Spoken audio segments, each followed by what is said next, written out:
ทุกคนพร้อมกล้องสปีด3 2 1แอคชั่น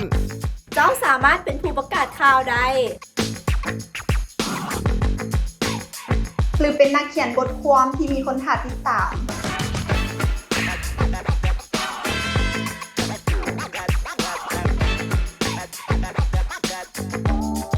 เป็นนักสร้างรูปเงาที่มีชื่อเสียงโด่งดัง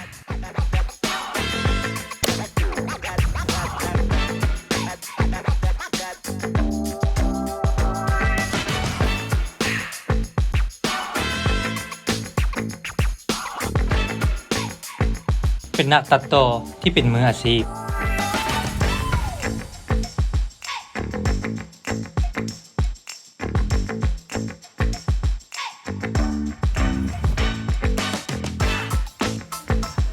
เป็นนักออกแบบกราฟิกดีไซน์ที่มีความคิดสร้างสรรค์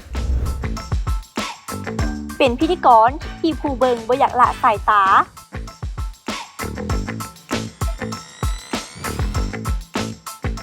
การเรียนสาขานี้เปิดโอกาสให้เจ้าได้เฮ็ดทุกอย่างมาร่วมค้นหาเส้นทางของเจ้าในสาขาสื่อสารมวลชนกับพวกเรา